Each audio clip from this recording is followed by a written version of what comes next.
Salut, salut à tout le monde sur Facebook. Salut à toi, El Hadj Shabazz. Et salut sur Facebook, Edwige Gogué Kana. Bonjour à toi, chère Camerounaise, chère citoyenne. Merci que vous soyez là aujourd'hui. J'espère que vous portez bien. Salut, salut, je suis sur Facebook, je suis sur TikTok. Et nous allons avoir un moment de citoyenneté, hein, de réflexion politique, d'engagement verbal, au moins. Donc, merci que vous soyez là, on partage, on invite les amis.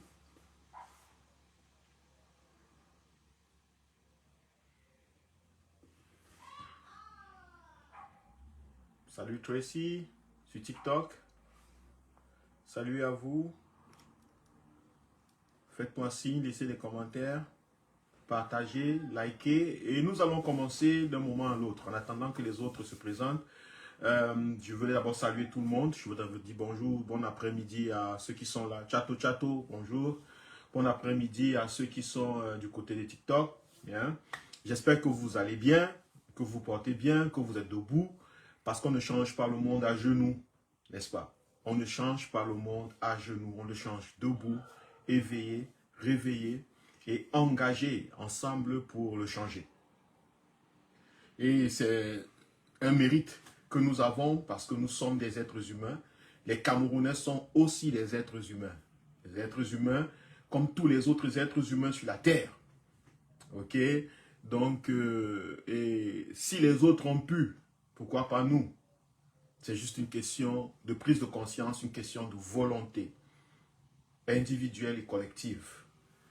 Donc, nous allons passer aujourd'hui un bon après-midi ensemble et nous allons regarder la scène politique, donner nos avis sur la scène politique et je vais donner mon approche, mon avis. Et comme vous le savez d'habitude, je commence toujours par me présenter parce que j'ai suivi M. Atangandji qui a lancé l'ultimatum que nous serons tous traqués si nous devons contre la décision et les décisions du Père le Dieu Atangandji ou bien Père Dieu gouvernement M. Paul Biya. Nous serons traqués, nous serons menés jusqu'à bout, nous serons tués, chassés, éliminés. Nous, enfin, n'aurons plus de place sur cette terre. Parce que nous serons contre la volonté de Dieu le Père, Dieu le Fils et Dieu le Saint-Esprit, M. Atangandji, Paul Biya et Eleka. Bon, mais bon, moi je prends la parole comme tous les jours ou bien comme toutes les fois lorsque j'ai quelque chose à dire. Et aujourd'hui, nous avons des événements politiques qui ont eu lieu au Cameroun. La scène politique et la vie politique camerounaise, elle est très dynamique ces derniers temps-ci. Et je me rappelle de la parole du président Maurice Kamto qui disait que la politique est très dynamique. Même au dernier moment, il peut avoir des changements, il peut avoir des sursauts. Il y a toujours quelque chose qui peut se passer. Mais c'est en fait très vrai. Pourquoi? Parce que salut Révéli, Djonkou, Edwige Ngoke, j'ai déjà salué, Chato Chato, j'ai salué. On partage, on revient. On partage, on revient. Mais qu'est-ce que ça voulait vraiment dire lorsque le président Maurice Kamto dit que nous avons, que la politique est dynamique? En fait, il voulait ici dire que nous devons rester éveillés. Ah mais oui, que ce n'est que quand il y a ce dynamisme que le peuple camerounais est éveillé. Et depuis 2018, au moins, peut-être déjà avant ça avait commencé, mais depuis 2018, constatez que nous sommes éveillés. Nous sommes, la majeure partie des Camerounais, est engagée d'une manière ou d'une autre, qu'elle soit pour le changement ou non. Les gens prêtent attention à ce qui se passe dans leur pays. Hein, d'habitude, nous avions l'habitude de faire quoi? Soit danser, manger le week-end, boire un petit vin et puis se préparer pour le lundi. Comme d'habitude, tu partais à l'école toute la semaine et dimanche, tu repassais ta tenue, tu te préparais pour lundi. Et ce qui se passait dans le pays, ce qui se passait au niveau politique n'intéressait personne. En fait, on ne nous parlait même pas de ça. C'était papa qui suivait la radio et nous, on cherchait à suivre soit les femmes, soit on cherchait à suivre les émissions de danse parce que le régime, M. Biya s'est arrangé à donner de la distraction ou bien de la nourriture pour notre esprit distrait, pour nous distraire. Tam-tam week-end, télépodium. La jeunesse avait des choses qui les préoccupaient le plus que la vie politique ou bien la situation politique de leur pays. Pourtant, la politique dans un pays est le fondement, ce sont les fondations, chers Camerounais, ce sont les fondations de tout ce que nous pouvons faire. La qualité de la politique dans un pays, ici, va structurer la qualité de tout ce que nous allons faire. Lorsque vous voulez construire une maison, vous mettez d'abord les fondations. D'abord. Parce que la maison que vous allez construire va devoir s'asseoir sur ces fondations. Et cette maison n'aura que de style et de grandeur, dépendant de la qualité de la fondation. Salut Israël Hans Fort. Bonjour mon frère, bonjour à toi. Vous voyez? Donc, c'est la même chose. En société, la politique dans une société, c'est la plateforme de la nation, de la vie en société. Ça, c'est son but ultime, premier. L'intention est d'organiser les différences, d'organiser les intérêts, de telle sorte que tous ces intérêts servent à l'avancée, l'évolution et le bien-être des citoyens vivant dans cette nation. Donc vous pouvez danser, vous pouvez jouer au football, vous pouvez sauter, faire du sport, vous pouvez avoir un petit emploi, vous pouvez conduire une moto, vous pouvez, je ne sais pas quoi, être nettoyeuse quelque part. Mais si la politique, les fondements de cette nation, la politique qui est implémentée dans votre pays n'est pas capable d'accueillir vos rêves, vos aspirations, ce que vous voulez faire, ce que vous voulez réaliser dans votre vie, alors vous êtes obligé de la changer lorsque vous l'avez compris. Vous êtes obligé de la changer. Vous êtes obligé d'apporter des améliorations. Vous êtes obligé de participer. Mon nom, c'est Laurent Mbeka. Très souvent dans mon village, on m'appelle Mbeka. Quand ma maman m'appelle, elle dit Mbeka. Berlise Rose, bonjour. Oh, bon après-midi, ça fait très longtemps ma chérie, ça fait très longtemps que tu n'étais pas là. Ciao, ciao. J'espère que tu as les nouvelles de ton garçon. Merci. Bon, mon nom c'est Laurent Mbeka. Mbeka. Je suis Camerounais, vivant, fils adoptif d'Allemagne. J'ai quitté mon pays en 2004 parce que c'était un projet familial. Ce n'est pas que j'avais moi-même peut-être le rêve de venir en Allemagne, peut-être j'avais le rêve d'aller ailleurs. Mais lorsque tu vis dans des milieux où tu ne peux pas vraiment choisir ton destin, alors tu subis le destin et les choix, parfois de la collectivité. Donc, je quitte le Cameroun et je me retrouve en Allemagne par la force des choses. Et j'y suis depuis déjà plus de 20 ans. 2004. Ouais, 11 ans maintenant. Et je suis là, engagé avec des millions de Camerounais. Auprès des millions de Camerounais. Pour les millions de Camerounais, pour l'instauration d'un réel état de droit dans notre pays et une réelle démocratie. Je ne le fais pas parce que j'ai un bon cœur. Je ne le fais pas parce que je suis la personne la plus aimable des Camerounais. Ce n'est pas parce que j'aime trop les Camerounais que je fais ça. Ce n'est pas parce que j'aime trop les Camerounais que je prends parole. En fait, je m'aime trop. Je m'aime énormément. J'aime trop ma personne. Vous appelez que c'est du narcissisme ou c'est de l'égocentrisme. Peu importe. Je le fais parce qu'il s'agit de moi. Mais moi, c'est quoi?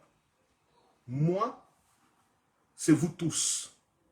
C'est la seule différence entre peut-être moi et ceux qui ne s'engagent pas. C'est que je suis conscient que moi, c'est vous tous. Je suis conscient que quand je dis moi, c'est une somme de vous tous. Les ramifications du moi sont illimitées en ce qui concerne le Cameroun. Moi, ce sont mes enfants. Moi, c'est ma femme. Moi, ce sont mes parents. Mais ce ne sont pas que mes parents, ma femme et mes enfants. Moi, ce sont les parents de ma femme. Mon bonheur en dépend énormément. Moi, ce sont les parents de mes parents. Ce sont mes cousins, mes tantes. Moi, ce sont mes voisins. Moi, ce sont mes frères restés au Cameroun. Moi, ce sont leurs amis. Moi, c'est... Écoutez, le moi, lorsque je dis moi, ce n'est pas un moi égocentré. Ce n'est pas un moi juste corporel. Certes, mon corps est différent de ton corps. Je suis un peu gros, j'ai un petit ventre et je ne suis pas beau. Tu es sûrement plus beau, plus belle que moi et je ne sais pas quoi. Tu es sûrement plus mince, musclé, je ne sais pas quoi. Tu as sûrement quelque chose qui différencie au niveau du corps. Mais le moi dont je parle, c'est ce construit psychologique. Je me conçois comme la somme de tous les autres. Et tellement j'aime ce moi que je suis obligé. Ce n'est pas que je choisis, que je dis, oh, je peux les détester, ou je peux les aimer. Je suis obligé de vous aimer, vous tous. Et je ne vous aime pas parce que j'ai un bon cœur. C'est le fait d'aimer moi qui m'oblige à vous accepter. Et dans cet état des choses, c'est pour cela que je m'engage. Parce que la souffrance du Camerounais, le voisin, le frère, la soeur, la tante, la maman, le papa, je la ressens. Et ce n'est pas imaginaire. Je ne suis pas en train de vous dire des choses imaginaires. La souffrance des autres est ressentie comme la mienne. En fait, c'est ma souffrance à moi. L'absence de l'eau qui coule. Parce que quand j'ai déjà eu soif dans ma vie, j'ai déjà eu soif d'eau dans ma vie. J'ai déjà eu soif, j'ai déjà eu faim dans ma vie. Je sais ce que c'est que d'avoir faim. Alors, je ne peux pas souhaiter la famine. Je ne peux pas souhaiter la soif. J'ai déjà été malade et je n'avais pas les moyens pour me soigner. Je sais ce que c'est. Ce n'est pas un truc qu'on m'a raconté. Ce n'est pas un poème que je suis en train d'écrire. Non, j'ai déjà eu soif. J'ai déjà eu faim. Je suis déjà tombé malade. Je n'avais pas les moyens de me soigner. Bonsoir Tara, bonsoir Christelle Eko. Bonsoir à toi. Bonsoir sur TikTok, bonsoir Franck Honoré, que moi, Berly, j'ai salué déjà. Donc, écoutez, il ne s'agit pas ici de philosophie, il s'agit ici d'existentialisme, c'est-à-dire que c'est ma réalité. Je ne peux pas souhaiter la faim, la soif à quelqu'un d'autre. Je ne peux pas souhaiter la maladie. J'ai un enfant qui est né malade, donc vous tous vous connaissez. Peut-être si je n'avais pas d'enfant malade, vous allez dire, ok, bon, on fait qu'est-ce que tu racontes? Moi, j'ai un enfant qui est né malade. Je connais la souffrance d'un parent qui voit son enfant naître dans des conditions de santé naturelles, ça veut dire que ça vient avec. Je vis ça tous les jours. Je suis avec ça tous les jours. Bonsoir Philomène. Alors, je sais la prière, ou bien l'intention, ou le désir de chaque parent qui porte un enfant malade. Je connais. Je sais leur prière, leur souffrance. Je comprends leurs doutes. Je ne peux pas souhaiter donc à un enfant, à un parent, à une famille de se retrouver dans des situations où il ne peut pas soigner son enfant. C'est l'horreur. C'est l'horreur. Ici, nous vivons dans des sociétés où il y a quand même un filet social. On n'est jamais seul.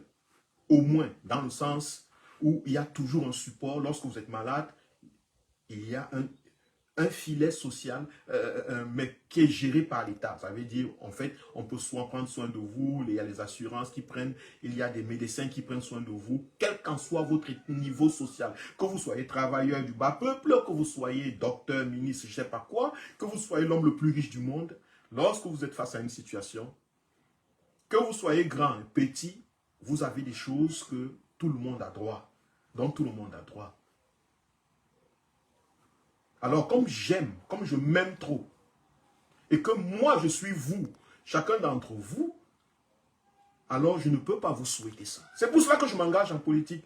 Je pouvais rester chez moi ici et boire mon vin, danser avec les femmes, courir, je ne sais pas quoi, acheter mes voitures, construire mes maisons, faire la belle vie et vous oublier. Ne même pas m'intéresser. Mais je ne peux pas. Ce n'est pas parce que je suis aimable, je l'ai répété au départ. Lorsque tu entres dans la condition de toi, lorsque tu commences à faire un avec toi, tu deviens compassionné avec tout le monde parce que tu comprends que tu n'es pas toi sans les autres. Et c'est cette connaissance qui manque. C'est cette science, cette connaissance de soi qui nous manque beaucoup au Cameroun. J'apprends qu'ils sont dans des réseaux, dans la franc-maçonnerie, qu'ils sont dans la Rose-Croix, qu'ils sont dans les églises, qu'ils sont des chrétiens, des musulmans, mais un pays est en train de pourrir parce que les gens n'ont pas, jusqu'à présent, compris qu'ils ne sont rien sans les autres. En fait, qu'ils n'existent pas sans les autres. D'ailleurs, pour dire moi, je ne peux que le dire s'il y a quelqu'un d'autre, s'il y a un autre. Quand je suis seul dans ma chambre, dans mes toilettes, dans la nuit, je ne dis pas moi. Ça ne sert à rien de dire moi. Je ne dis que moi lorsque je suis avec les autres. C'est ça qui m'a fait m'engager en politique. Ce n'est pas mon amour pour les Camerounais. Ce n'est pas mon amour pour le monde. Donc je ne suis pas ce genre de personne qui pense qu'il aime le monde entier. Non! C'est parce que je suis obligé, le moment où j'ai reconnu que moi, c'est la somme de vous, je ne peux ne pas m'engager en politique. On ne va pas entrer sur les concepts de liberté et ainsi de suite, mais de toute façon, on reste là. Bonsoir Mafolor, Port de l'Ouest, bonsoir à toi mon frère, bonsoir à tous ceux qui sont là. Donc aujourd'hui, engagez donc avec des millions de Camerounais dans cette lutte pour l'instauration d'un réel état de droit au Cameroun et d'une réelle démocratie. Pourquoi? Parce que il n'y a rien qui est possible sans organisation.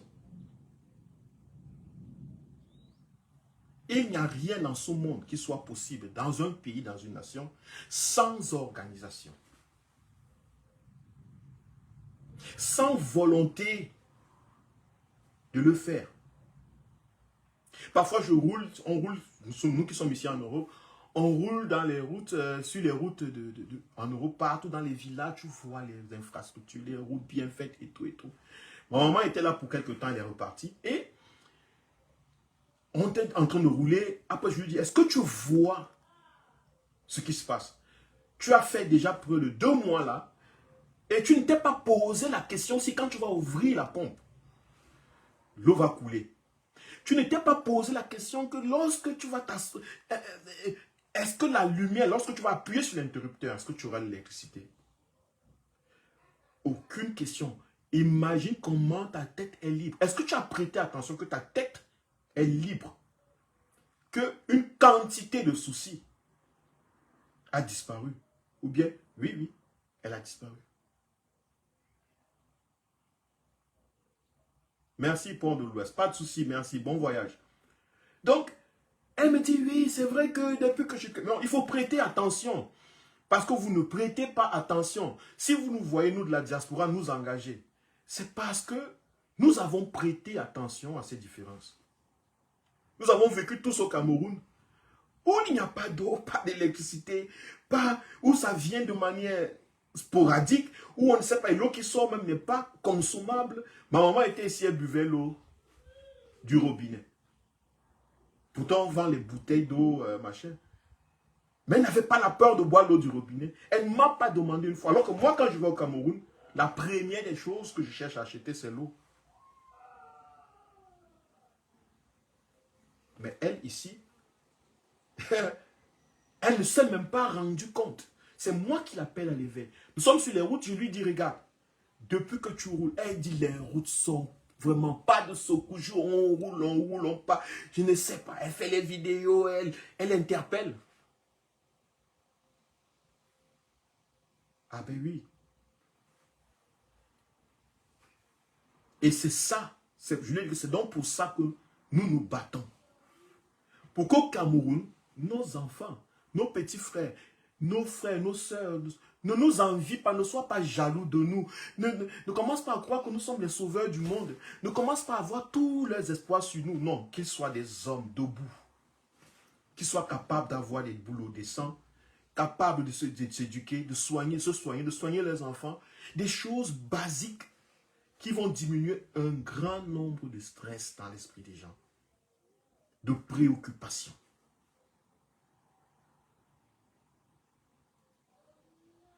Et quand les esprits sont libérés de certaines préoccupations de base, les gens peuvent commencer à être intéressés par l'état de droit, la démocratie, la justice, ne sais pas quoi, et la dignité humaine. Tant que ce n'est pas fait, nous ne pourrons plus jamais connaître ce que c'est que la dignité humaine, la démocratie, la justice, le bien collectif. Je vous assure que ce sera impossible. Et c'est ça qui bloque le pays. C'est ça qui bloque le pays jusqu'à aujourd'hui. C'est que la majeure partie des personnes ont été mises de manière volontaire par la gouvernance. Une gouvernance, comment je peux dire ça?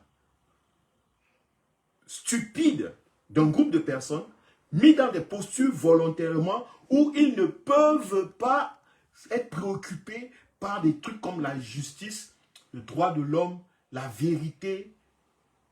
Non. Et je vais vous dire, on n'apprend pas la vérité à l'église. Non. Parce que la majeure partie des Camerounais sont des croyants. Bonsoir, bonsoir Agnès Line, bonsoir. La majeure partie des Camerounais est croyante. Salut Kélanina, elle est croyante. Elle connaît ce que c'est que la vérité, la justice, ainsi de suite, de bouche et d'oreille. Mais voici une situation qui se passe, une situation d'injustice. Mais remarquez que vous trouvez que quand même il y a des gens qui soit ça n'intéresse pas, soit qui sont pour que ça se passe.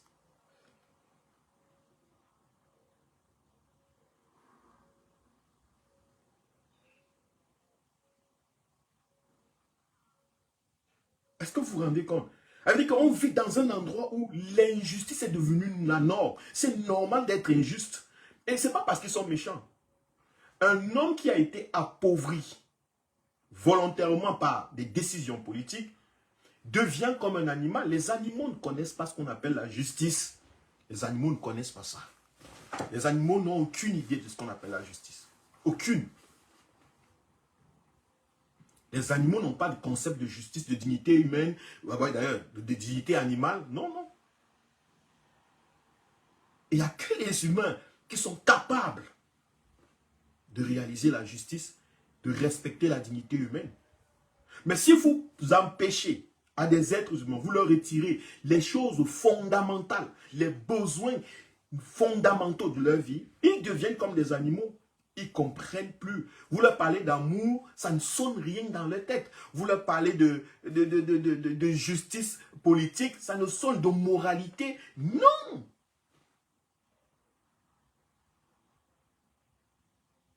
Je vous dis, peut-être, ça peut vous choquer, 80% des gens qui sont en train d'accepter la forfaiture du gouvernement de M. Biya, 80% de ces personnes sont des personnes qui n'ont même pas une idée de ce que c'est que la justice. Elles sont juste concernées par le plaisir instantané, direct. Elle dit, si j'avais dit que Kamto ne doit pas être président dans ce pays et que c'est en train de se réaliser, c'est bon. Qu'il soit ministre, qu'il soit directeur, qu'il soit motoboy, qu'il soit cultivateur, ça ne change rien. Le statut social ne change rien à l'état mental ou à l'état spirituel de quelqu'un. Le niveau de conscience de quelqu'un. Attention, même les fous peuvent être ministres. D'ailleurs, dans les gouvernements qui veulent se maintenir au pouvoir, ce sont les personnes les moins conscientes dont on a besoin. Ce sont les personnes les moins conscientes de leur humanité dont on a besoin. Parce que tu ne peux pas dire à quelqu'un qui est conscient de son humanité d'aller se présenter une seconde candidature.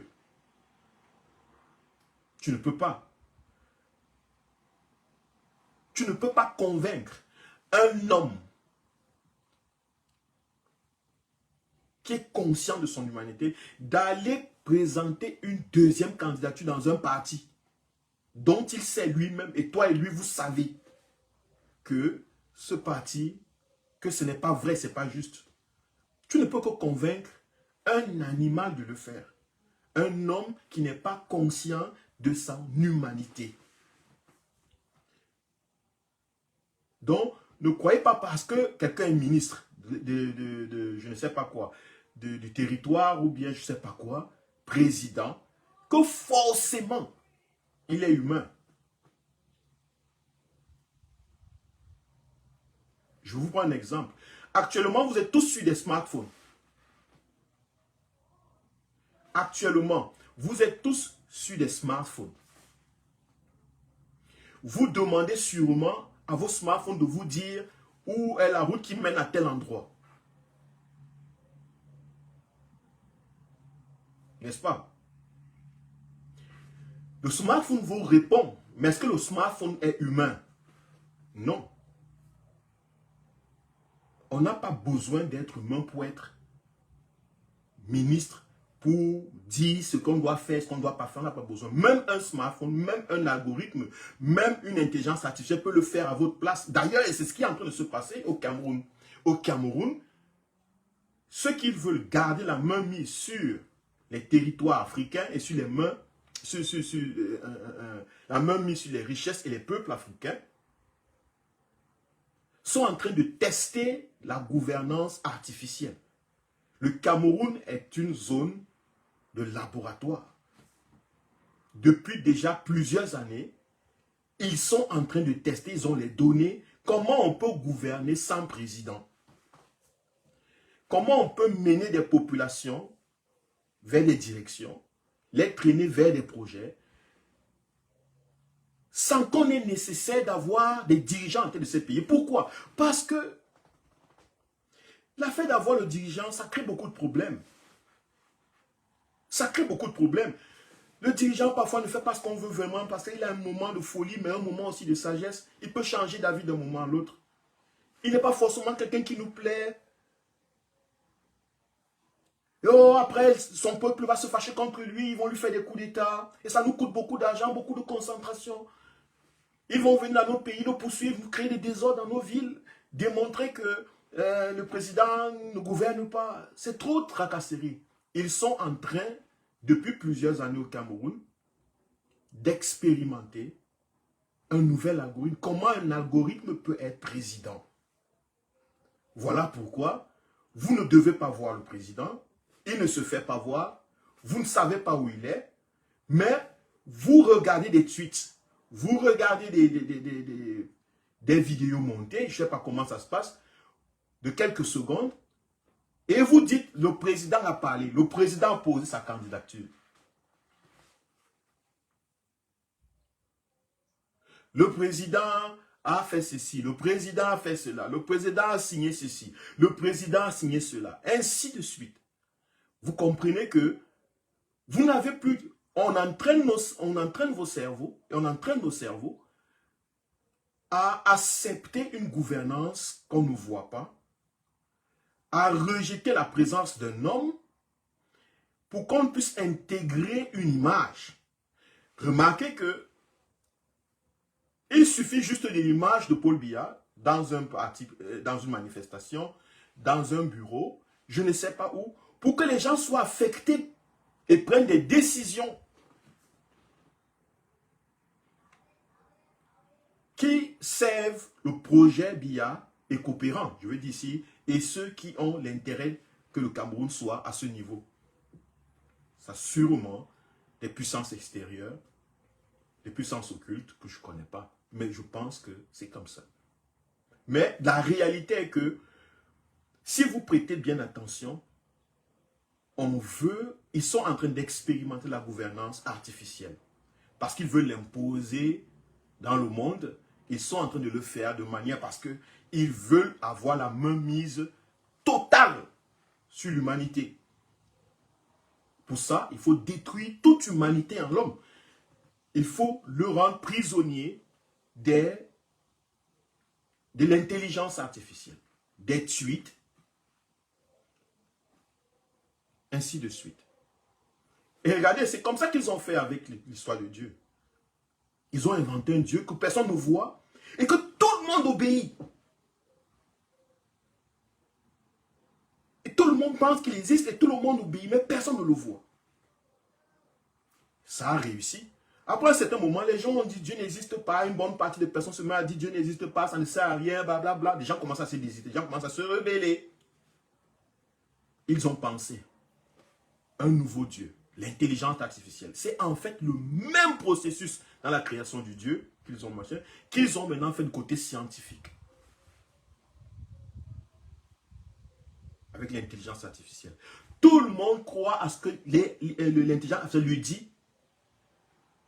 Tout le monde considère que ce qui est dit, ce qui est écrit est vrai.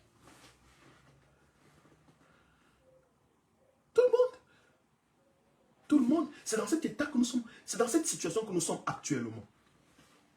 Alors, lorsque vous avez donc des êtres humains qu'on a animalisés, consciemment, on a détruit, dans les esprits desquels on a instauré l'image comme étant la présence. L'image, avec la projection d'une image comme étant la présence. Ce genre de personnes sont capables de tout. Ils vont perdre toute sensibilité. Ils vont perdre toute réalité. Ils seront éloignés de la réalité qu'ils ne se ressentiront plus lorsqu'ils font mal à quelqu'un d'autre. Ce n'est pas eux qui font mal.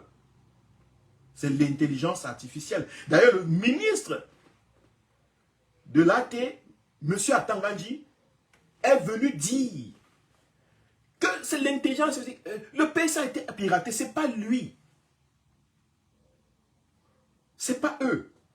Ça a été piraté. Maintenant, lorsque ça a été piraté, qui sait qui a fait quoi? Personne ne sait plus qui est responsable de quoi que ce soit. Et lorsqu'on dit que ça a été piraté, même lorsque c'est nous qui avons fait, on n'est plus associé à notre acte de mal, le mal qu'on a commis. On n'est plus associé.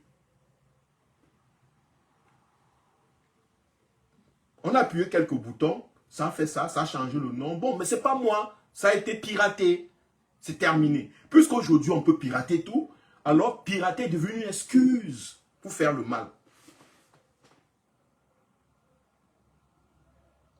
Comme Dieu était une excuse pour faire le mal ou le bien, l'intelligence artificielle est devenue une excuse pour faire le mal ou le bien. Les gens se détachent des responsabilités.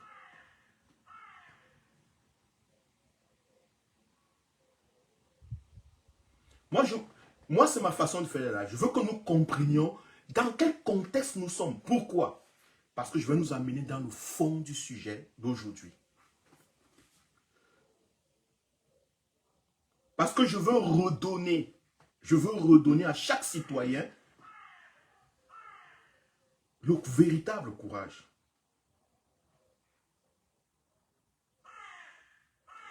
Avec la venue de l'intelligence artificielle, ou bien la gouvernance, pas l'intelligence artificielle, pas des tweets et des je ne sais quoi, le dirigeant a pris distance avec ses populations. Les populations ne peuvent plus attaquer le dirigeant directement. Les populations ne savent plus où le dirigeant se trouve. Les populations ne peuvent que déverser leur colère, leur rage sur l'intelligence artificielle qui, elle, absorbe toute colère et toute rage. Avant, quand tu étais en colère, tu partais vers la personne qui te met en colère, tu t'attaquais à la personne directement, tu la voyais et puis tu gérais son problème. Ou bien vous vous mettiez face à face. Aujourd'hui, vous n'avez pas votre ennemi en face. Vous ne savez pas où il est. Vous apprenez juste qu'il prend des décisions, qu'il a tweeté. Et vous allez sur son tweet et vous vous fâchez là-bas. Et lorsque vous vous fâchez là-bas, qu'est-ce qui se passe psychologiquement? Au niveau énergétique, vous déversez l'énergie de colère qui devrait être utilisée pour le déverser sur lui ou où il fallait le faire, est transposée ailleurs. Les gens sont en colère sur les réseaux sociaux, mais les gens sont gentils dans les rues. Les gens respectent l'État, les gouvernements. Les gens respectent les lois dans les rues, mais dans les réseaux sociaux, ils peuvent dire tout ce qu'ils veulent. C'est une façon de cartasier, si on peut le dire, toute l'énergie de la colère. Et on nous avait dit que la colère est négative. C'est toujours comme ça qu'on nous a présenté la colère. Je ne suis pas en train de dire que la colère est positive. Mais je ne veux pas aussi que, vu les situations qui se passent actuellement, que nous ayons l'impression que nous ne devons pas faire usage de colère. Je veux que nous comprenions la colère. La colère. La colère dans laquelle nous sommes aujourd'hui.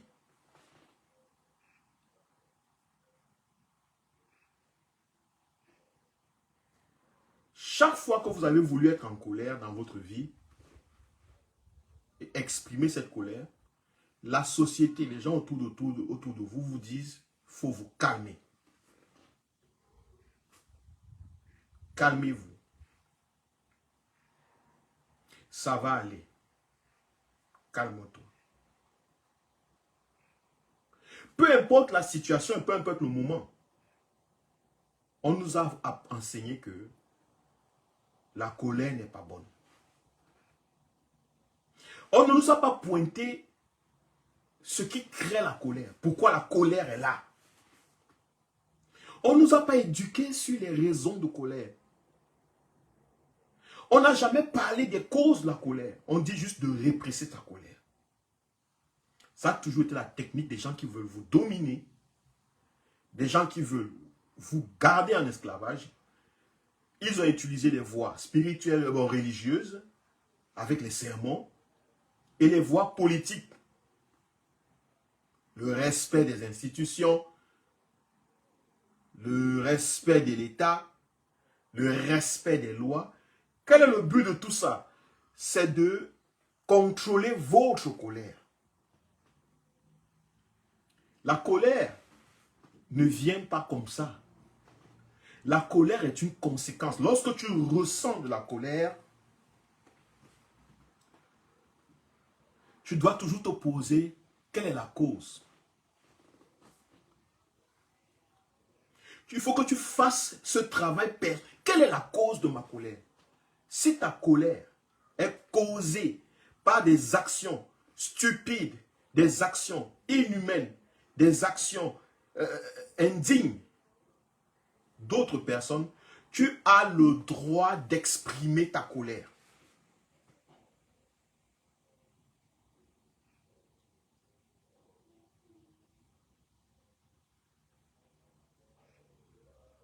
Tu as le droit de dire non, je n'accepte pas. Tu as le droit de dire ça, je refuse. Tu n'as pas besoin de jouer les bons, les beaux, les personnes gentilles, les personnes ok. Non, tu n'as pas besoin. Lorsque c'est juste d'être en colère. Mais on nous a dit qu'on ne doit pas être en colère. Chaque fois qu'on veut se mettre en colère en tant qu'un État, on nous dit respecter les institutions. Le respect des institutions, le respect des gouvernants, le respect du ministre. Le ministre, quand même, c'est celui qui a parlé. Hein. Vous ne pouvez pas dire ce que vous dites là. C'est quand même un ministre de l'État. C'est quand même un ministre, c'est quand même le président. Mais le ministre a le droit de dire ce qu'il veut quand il est en colère. Et il a même le droit de promettre, sous l'état de colère, de promettre aux gens la fin de leur vie. Remarquez que la colère n'est que mauvaise lorsque c'est le peuple.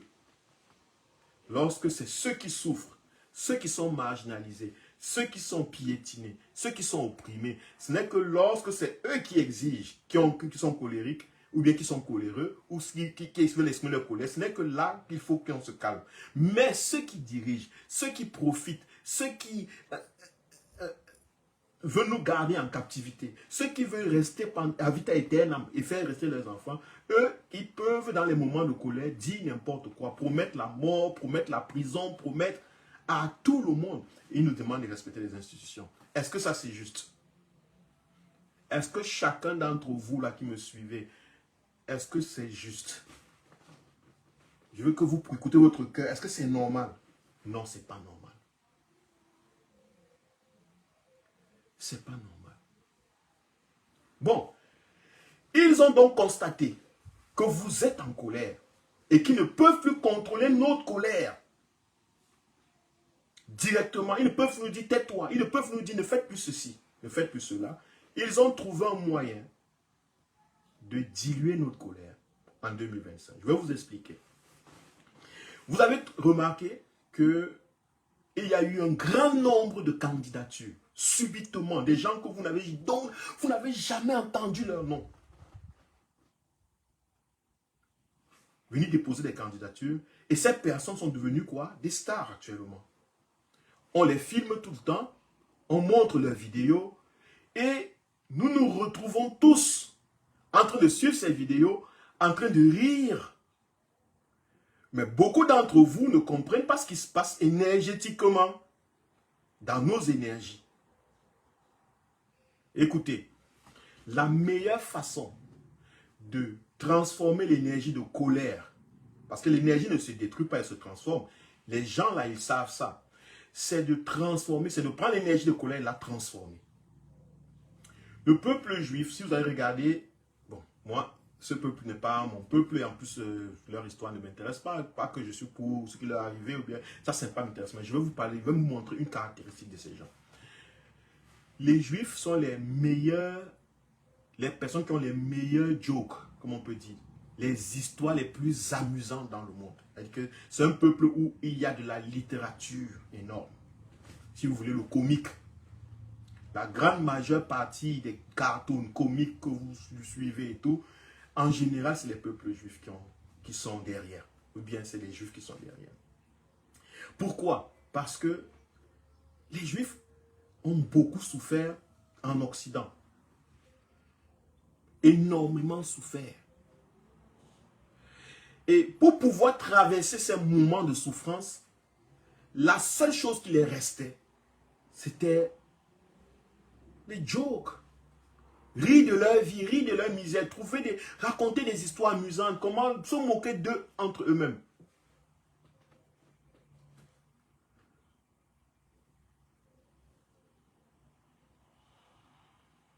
Ils ont écrit des livres, des pièces de théâtre, du cinéma, c'est beaucoup. Ils ont développé un sens de l'humour pas possible. Et c'est comme ça qu'ils ont réussi à, pas à se passer, mais à traverser les moments difficiles. C'est ce qui est en train de nous arriver. Les multiples candidatures et les candidatures rigolotes qu'on vous présente, c'est pour transformer votre rage, l'énergie du courroux, l'énergie de la colère, vous faire rire. Donc on transforme ça dans le rire et ça après avoir ri, vous vous calmez. Remarquez très bien, lorsque vous voyez les vidéos de ces gens, vous êtes plus calme. Vous avez peut-être vu la vidéo tout à l'heure où on a rejeté la candidature d'un leader de manière injuste. Vous êtes en colère et vous dites que non, ça ne peut pas se faire. Après, subitement, vous tombez sur une vidéo où un monsieur se lève, il vous dit qu'on lui doit de l'argent et il fait des gestes bizarres et tout et tout. Vous remarquez qu'après, vous riez. Et regardez les commentaires en dessous. Oh, ce pays, vraiment, le 237, c'est un pays vraiment qui va... Je suis fier d'être Cameroun parce que vraiment, même quand c'est dur, comment on peut quand même rire ici. Mais machin. Donc, vous commencez à rire permanemment des choses qui sont injustes. Vous commencez à accepter sans le vouloir, à supporter l'injustice.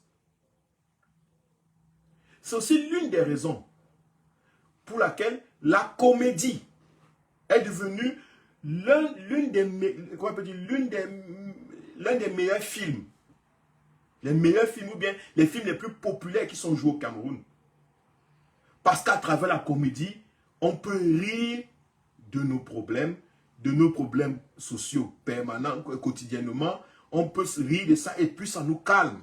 Quand on a fini de rire, on a dépensé de l'énergie. L'énergie qui devait aller dans le non, pas dans l'acceptation. On va faire comment, c'est notre réalité, ainsi de suite.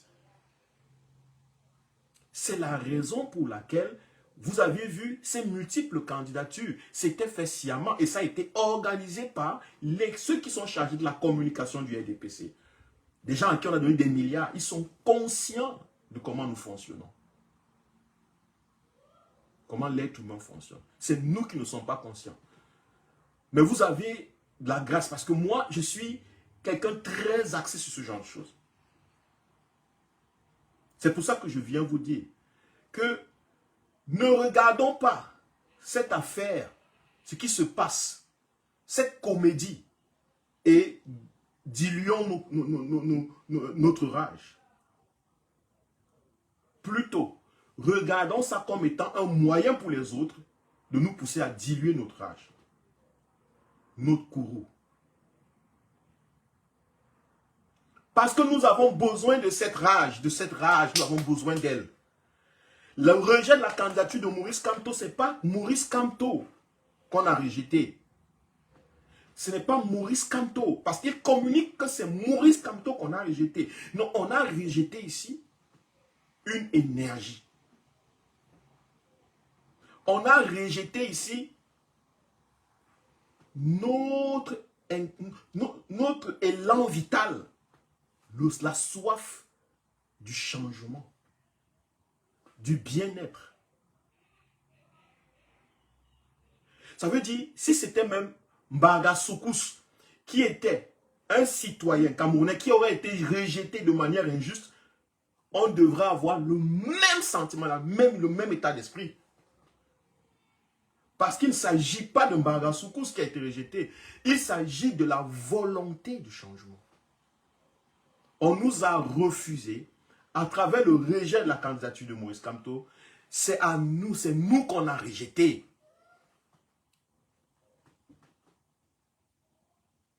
C'est notre avenir qu'on a rejeté. C'est l'avenir de nos enfants qu'on a rejeté.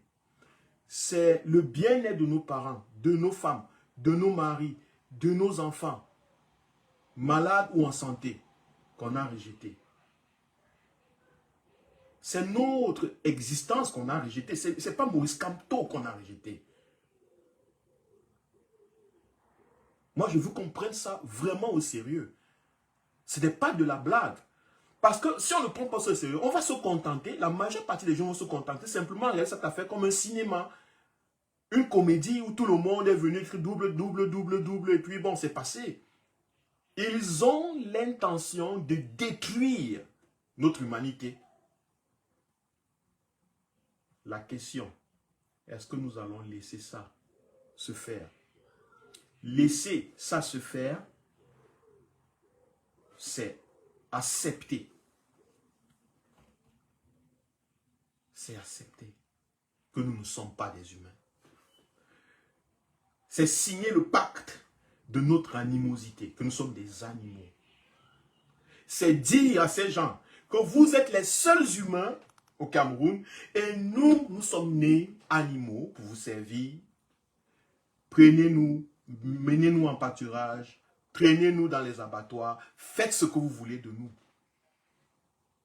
Tout le cinéma ne doit pas vous intéresser. Oh, Kane a dit ceci, tel a dit cela, le monsieur qui est venu, il a dit ceci, il a dit cela. Ça, c'est superficiel. C'est bon pour les preuves, pour l'histoire.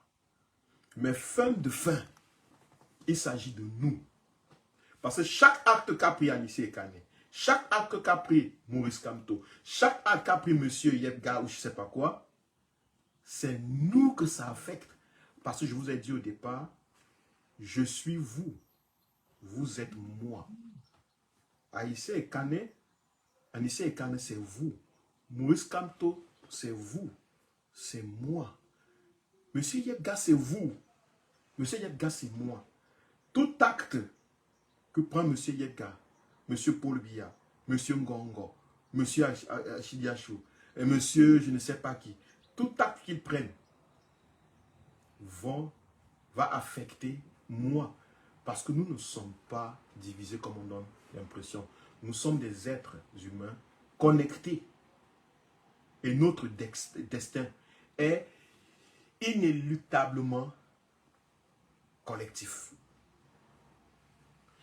Lorsque Maurice Kamto n'ira pas aux élections, lorsqu'on le tuera, lorsqu'on le chassera, lorsqu'on empêchera, ça ne changera rien à ton bonheur, à ta vie. Rien. Tu n'auras pas une meilleure vie parce que tu as souhaité que ça arrive. Tu n'auras pas une meilleure vie parce que tu ne l'aimes pas. Tu n'auras pas une meilleure vie parce que tu ne voulais pas. Tu n'auras pas quelque chose, tu n'auras pas gagné quelque chose de plus. Tout ce que tu vas perdre, au contraire, tu vas perdre ta connexion avec le tout. Et lorsque tu as perdu la connexion avec le tout, c'est vous qui êtes des croyants, c'est vous qui êtes des dieux, je ne sais pas quoi. Tu n'es plus avec Dieu.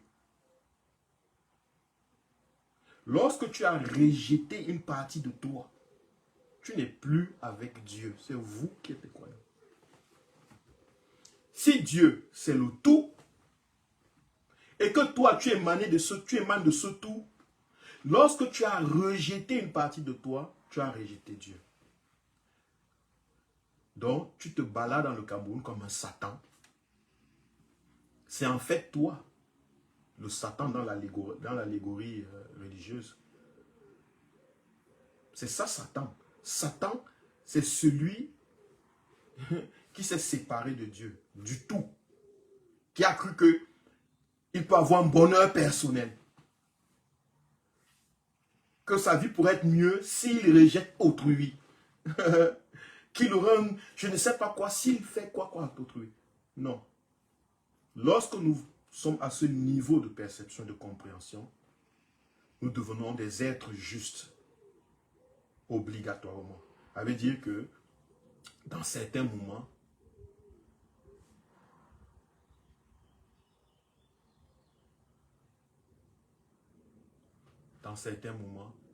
excusez, TikTok est en train de déranger, je ne sais pas pourquoi. J'espère que sur Facebook, ça va.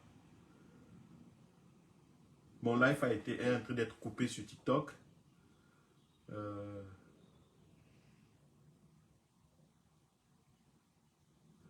Donc, lorsque nous comprenons ça, nous devenons des gens qui recherchons tout le temps la justice sociale. C'est automatique. Pour terminer avec vous, je vais vous dire, chers Camerounais, ne vous découragez pas parce que vous voyez. Parce que ce que vous voyez n'est pas toujours ce qui est. Vous vous découragez parce que vous croyez, vous avez cru en ce régime. Il n'y a que celui qui croit qui peut se décourager. Celui qui sait ne se décourage pas. Nous sommes en train d'aller inéluctablement vers la chute du régime de M. Biya. Et je le répète, quelle qu'en soit la décision que M. Biya va prendre, le RDPC va prendre en 2025, cette décision lui est fatale. Je ne sais pas pourquoi vous tremblez. Pourquoi vous vous découragez? Vous êtes oh vraiment, oui, je suis découragé, vraiment, cette affaire, si vraiment, ça ne sert plus à rien, vraiment. Ça... Non. Nous sommes en train d'aller accompagner le régime vers sa chute. C'est là-bas que nous allons. Garder le moral haut. Restez debout. Restons unis. Chaque chose a un début. Chaque chose a une fin. C'est juste que chacun choisit comment il va finir. Ou ça va finir. Personne ne choisit peut-être le début. Mais chacun choisit comment sa fin doit être. Nous ne choisissons pas. Peut-être nos parents, comment nous, dans nos familles où nous allons naître, dans nos tribus. Mais nous choisissons comment nous voulons vivre avec les autres. Nous choisissons comment nous voulons nous séparer des autres. Ça, c'est à notre pouvoir. Et comme rien n'est éternel, je vous dis, et je vous le répète, restez le cœur net, ne tremblez rien. Les décisions de la Cour constitutionnelle ou de l'ECAM ne sont pas les décisions du peuple camerounais qui, lui, est souverain.